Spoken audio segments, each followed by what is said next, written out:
berikan keyakinan pada kita bahwa udang Paname ini yang berlimpah ruas sekitar kita saat ini bisa loh dibudidayakan dengan menggunakan air tawar.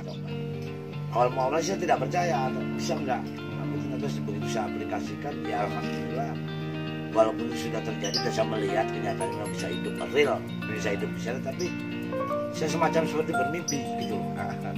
Ya normal gitu, ya atau tidak gitu. Bener apa enggak gitu. Tapi ternyata alhamdulillah di Lampung Selatan, walaupun memang bicara geografis Lampung Selatan, ini geografisnya adalah memang perairan, tapi kita sendiri mungkin skupnya di Lampung Selatan belum bisa jadi tuan rumah di rumah sendiri. Artinya ya, betul. kebutuhan udang di sini masih kita datangkan dari Lampung Timur, dari mana. Nah, kalau ini bisa dibudidayakan oleh setiap keluarga minimal seperti tidak terbentur oleh kendala yang dia harus dekat dengan air laut, ini saya rasa ini luar biasa. Nanti membangun perekonomian UMKM yang sangat luar biasa. Geografis yang seperti ini kita bisa menikmati listrik dari mulai jam 9 pagi sampai dengan jam 3 itu bisa kita konversi menjadi energi listrik. Nah, maksud saya ke depan ini mungkin bisa dipikirkan penggunaan aerator yang tadinya menggunakan head blow mungkin bisa dikonversi menggunakan kincir yang digerakkan oleh tenaga surya. Musibah atau bencana katakanlah COVID ini ya, idealnya sebagai manusia normal, tapi membuat kita tuh kreatif karena memang semakin tadinya penghasil kita normal dikasih seperti ini. Kalau manusia normal tuh harusnya kan berpikir tuh lebih dari biasa. Dan berkata sahabat sekalian dimanapun berada, jadi hari ini luar biasa Allah pertemukan saya dengan seorang guru yang inspirator menurut saya, karena memang nanti apa yang akan saya kupas ataupun saya obrolkan ini adalah suatu hal yang menurut saya mudah-mudahan banyak manfaatnya bagi diri saya dan kawan-kawan sekalian. Oke, saya mulai ya. Oke, selamat siang. Assalamualaikum warahmatullahi wabarakatuh, Mas Kamdi. Selamat siang. Waalaikumsalam warahmatullahi wabarakatuh. Sahabat sekalian, Mas Kamdi ini adalah salah satu inspirator ataupun salah satu penggerak budidaya udang Paname air tawar, dan baru hari ini saya anjang sana, ada kesempatan untuk melihat langsung ke sini bahwa informasi yang saya dapatkan bukan hanya isapan jempol, memang realnya beliau sudah melakukan itu, dan ini di tempat yang baru siklus awal. Sebelumnya nanti beliau akan ceritakan bagaimana pengalaman beliau di dalam membudidaya spesies udang Paname ini di media air tawar. Oke, Pak Kamdi atau Mas Kamdi aja ya. Oke. Nah, Mas Kamdi. Oke, Mas Kamdi, bisa diceritakan kira-kira inspirasi ataupun cerita awal bagaimana terbesit ingin membudidayakan spesies udang Paname ini dengan menggunakan media air tawar. Oke, terima kasih. Jadi yang mendasari awal saya untuk budidaya ini, awalnya dari permasalahannya dikatakan selama saat ini yang lagi rame-ramenya tentang pandemi COVID-19 ini. Untuk saya untuk mendapat tambahan atau secara dengan nilai ekonomi, saya coba berpikir, akhirnya saya timbul inovasi. Ya, saya coba apa, dan saya memang punya dasar ya sedikit banyak saya punya ilmu dari sana atau basicnya memang dari sana. Saya coba saya berinovasi dengan ini, dengan harapan saya bisa menambah secara ekonomi untuk nilai plus ke keluarga saya. Ya intinya penghasilan tadi. Nah inilah saya coba. Awalnya ya saya antara percaya dan tidak gitu.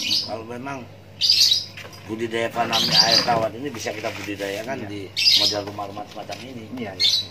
Karena ya yang sudah kita lihat mungkin yang banyak di sana kan budidaya kayak semacam lele ataupun ikan-ikan yang lain. Nah tapi ini saya coba, saya berinovasi ke jenisnya ya tadi itu udang windu, udang Paname. Untuk air tawarnya ini saya coba.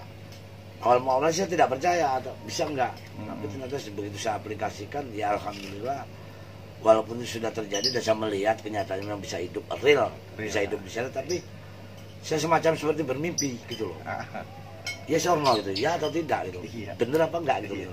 Tapi ternyata alhamdulillah kesininya berapa hari setelah itu saya coba waktu itu terjadi kepadatan terlalu tinggi, saya lakukan panen parsial, panen lebih awal untuk mengurangi kepadatan tadi. Ya, alhamdulillah ternyata di situ saya awalnya merasakan hasil itu tadi.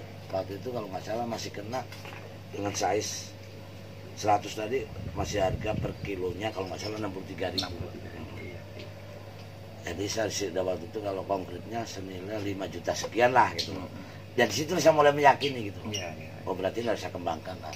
Dengan cara ini bisa membantu lah, bisa menambah nilai tersebut kebutuhan kita dalam rumah tangga. Ini selalu saya coba untuk berinovasi sampai ada tidak ini. Dan ini saya coba saya mencari lahan yang lebih luas dari yang awal lahan yang saya miliki. Ternyata kebetulan ya Mama Sipar saya di sini punya lahan sama padi daripada nggak bermanfaat. Tadinya mau dibuat untuk kontrakan ini Mas, tapi begitu saya bikin, saya coba kasih masukan, ternyata dia mempersilahkan, ini saya coba. Nah ini siklus pertama untuk yang ada di sini, dan ini yang sebelah sana mungkin diusi baru diusi 30 hari. Nah ini kalau salah diusi 2 hari ini lah. Nanti yang kedua kita akan lihat ya. Jadi kalau saya simpulkan dari apa yang diutarakan oleh Mas Kamdi, mungkin saya yang lainnya juga artinya pernah membaca atau pernah mengetahui bahwa memang ada satu siklus perjalanan kehidupan udang ini memang ada ke air tawar. Nah, cuman kelebihannya kita tidak pernah mencoba langsung. Nah, yang dimiliki Mas Kamdi ini beliau action, artinya tidak hanya sekedar ini, di samping basic beliau juga ada di sana, dan itulah kalau menurut saya ya. Menurut saya ada suatu hal yang menarik, artinya itu yang Mas Kamdi lakukan. Nah, artinya sahabat sekalian, terlepas dari nanti informasi dari segi teknis yang akan kita gali, bahwa ini menurut saya satu hal yang pembelajaran positif bagi kita semua, bahwa apapun kondisinya kita harus tetap bergerak mencari inovasi yang bermanfaat, tidak hanya bagi diri kita dan juga orang banyak. Dan terus terang saya terlepas dari sini mungkin nanti akan langsung mencoba dengan Mas Yanto dan minta tolong nanti Mas Kamdi untuk dibimbing saya dan siap dengan Mas Yanto. Karena menurut saya komoditas udang ini di Lampung Selatan, walaupun memang bicara geografis Lampung Selatan, ini geografisnya adalah memang perairan, tapi kita sendiri mungkin skupnya di Lampung Selatan belum bisa jadi tuan rumah di rumah sendiri. Artinya betul. Kebutuhan udang di sini masih kita datangkan dari Lampung Timur, dari mana. Nah, kalau ini bisa dibudidayakan oleh setiap keluarga minimal sepertinya tidak terbentur oleh kendala yang dia harus dekat dengan air laut, ini saya rasa ini luar biasa Mas. Nanti membangun perekonomian UMKM yang sangat luar biasa. Oke, Mas Kamdi, kira-kira siklus untuk panen ini berapa lama dari yang sudah dicoba, dan size yang didapatkan tadi yang ini mencapai size berapa? Saya size yang tertinggi kemarin dapat size 70-80 lah. 70. Waktu itu usia siklus perjalanan itu mencapai hampir 3 bulan, hampir 3 bulan, sekitar 2 bulan sekian hari lah. Ya pokoknya hampir 3 bulan itu udah bisa mencapai. Itu ya. Oke, kita sedikit jelaskan kepada kawan-kawan yang mungkin saya basicnya bukan di budidaya teknik elektro. Size 70 yang dimaksud 80 itu artinya 80 ekor itu per kilo ya. Kira-kira seperti kalau 70 berarti 70 ekor per kilo. Nah, dengan konversi dari segi bisnisnya 1 kilo kalau saat ini 60 atau berapa sekarang ini Mas Kamdi? 60 atau 65 antara kisaran seperti itulah ya. Yang pasti range-nya tidak terlalu cukup stabil karena memang seperti tadi yang utarakan Mas Kamdi, kawan-kawan yang selama ini mempunyai fasilitas seperti ini yang jauh dari laut, mereka menjajaki untuk budidaya aquaculture nih, budidaya ikan lele dan sebagainya. Dimana kalau kita konversi dari harga per kilo itu jauh itu Mas ininya. Makanya menurut saya ini mudah-mudahan dengan tayangan video ini menjadi inspirasi bagi kita semuanya, terutama gitu. Kita akan tanya teknisnya lebih dalam, gali dengan narasumbernya yang memang sudah melakukannya, gitu loh. Oke Mas Kamdi, nanti kita ngeliat lokasi. Oke, siap. Boleh? Boleh, silakan. Ya. Nah, ini siklus pertama yang kita lakukan yang kebetulan yang ada di Perum Hartono. Nah, ini diusi 30 hari. DOC kurang lebih diusi 30 hari. Karena kita stocking masuk itu tanggal 29. tanggal 29. Nah ini. Kepadatan tebar untuk Kita kemarin kita coba ini dengan ukuran 3 kali 9 ini kita coba masuk diusi kemarin 60.000. 60.000. 60.000. Berarti termasuk ini kalau udah presi yang saya tahu memang sekitar ada yang teman nggak tahu ya untuk air tawar ini. Kalau untuk yang saya tahu per meter square itu bisa mencapai 500 sampai dengan 1.000. Nah artinya paling nanti kalaupun memang perjalanan waktu Pak Mas Kandi ini katakan populasinya bagus, ini mungkin ketersediaan untuk aeratornya harus lebih maksimal. Lebih maksimal ya. Betul. Karena setahu saya semakin padat populasi dia memerlukan pasokan oksigen yang terlalu dengan air lebih betul. banyak. Nah gitu loh. Yang DOC 30 hari 30 hari. Nah kebetulan yang sebelah ini baru DOC 2 hari lah. Yang ini 2 hari. DOC 2 hari. Ya. Kalau belum melihat silakan. Kelihatan nggak? Masih. Coba. Nah ini yang DOC yang kebetulan baru masuk 2 hari. Nah, sangat. Itu tuh. Nah, yang disebutin tak, dekatin tak. Iya.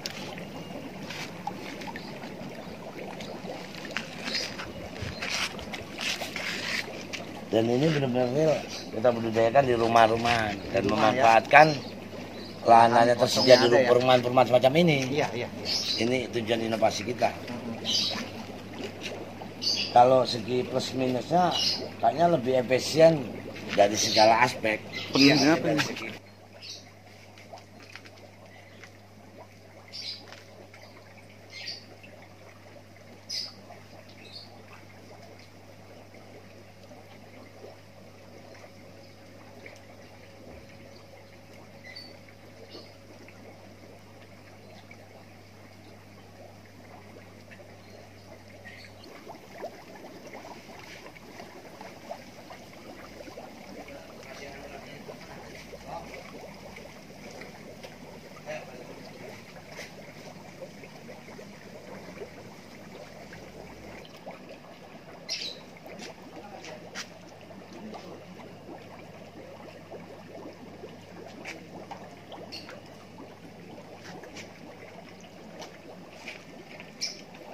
Ini kan sudah 1 tahun lebih ini ya Pak kami dicobakan budidaya udang faname ini di air tawar. Artinya saya ingin melihat dari perspektif bisnisnya. Jadi dari cost DOP yang selama ini dikeluarkan dengan hasil yang didapatkan, kira-kira posisi mana yang kira-kira yang memang membuat cost ini agak lebih banyaknya lebih banyak di mana gitu, cost untuk listrik ataupun untuk apa yang kira-kira lebih banyak? Kalau untuk ini sementara kalau di listrik itu umum lah ya. Tapi kalau ya untuk mulai dari persiapan kita paling itu agak kalau ya di step awal lah. Step awalnya seperti kita dari segi bangunannya ya. Ini kan permanen ini ya. Kalau ini juga ini saya lihat ini pakai sistem apa sederhana, terus tuh pakai apa dinding papan ini ya. Iya. Artinya gini Pak, saya ingin mengusulkan karena basic saya adalah teknik elektro, juga seorang yang sangat hobi di bidang aquaculture. Ini pernah nggak terpikir bahwa mengemik usaha aquaculture khususnya apa namanya udang tawar ini dengan menggunakan sumber alternatif energi khususnya untuk listrik ya, listrik tenaga surya. Nah, artinya di Indonesia ini kan dengan kira-kira pernah terpikir nggak sebelumnya? Ya untuk ke arah sana ya mungkin karena mungkin bisa menekan lebih efisien. Ya, lebih efisien Dari kos atau biaya operasional kita. Itu sudah terpikirkan, cuman untuk saat ini kita mungkin masih cari nanti itu bisa didapatkan dari mana, saya tetap itu saya tetap cari-cari informasi itu untuk berinovasi ke sana, tetap ada itu. Oke. Dan sahabat sekalian, jadi hari ini inti daripada yang kita obrolkan saat ini adalah, pertama, saya sendiri selaku katakanlah pemula di bidang budidaya udang ini mendapatkan inspirasi bahwa selama ini keraguan saya apa benar udang Paname ini bisa dibudidayakan di air tawar, ternyata sudah terjawab hari ini. Artinya Mas Kamdi sudah tunjukkan langsung, bahkan saya cekap ini airnya murni tawar ya. Terus yang kedua adalah menurut saya punya tanggung jawab moral, karena Allah kasih kelebihan saya, basic saya dari teknik elektro dan Mas Kamdi di perikanan. Mudah-mudahan ke depan kami bisa saling mengisi, untuk menunjang, menciptakan bagaimana konsep dari segi usaha udang Paname ini dengan menghasilkan pemasukan yang sebanyak-banyak, semaksimal mungkin. Oke, mudah-mudahan inspirasi bagi semuanya. Terima kasih Pak Kamdi. Oke. Ya. Salam sukses di seluruh Indonesia. Assalamualaikum warahmatullahi wabarakatuh. Kebutuhan dari segi pakannya pun lebih efisien. Dan penanganannya pun lebih efektif kalau untuk dibudidaya ini. Mas Kamdi, kita kalau sudah menekuni bidang ini, artinya ini menurut saya terlepas dari tech bisnisnya, tidak hanya dari segi itu, ini ada suatu kepuasan tersendiri. Sedikit orang yang, bahkan setahu saya kalau untuk di sini, ini saya terus terang baru terinspirasi dengan Mas Kamdi yang langsung melakukan ini. Nah, dari segi aspek bisnisnya, kalaupun ini kita akan terjun di bidang ini, nah artinya kita harus memperhitungkan antara BOP dengan hasil panen. Menurut saya salah satunya yang di sini adalah karena membudidaya ani murni membutuhkan oksigen. Mas Kamdi menggunakan Heblo ya.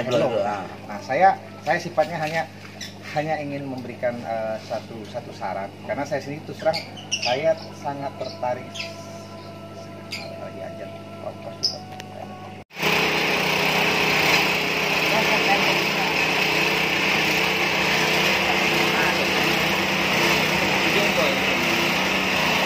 Usia 1 bulan.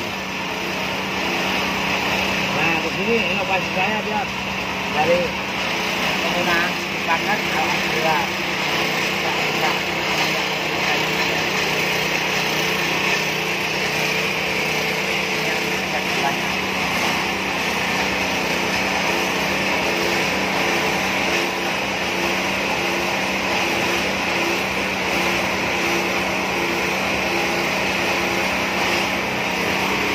Glodong.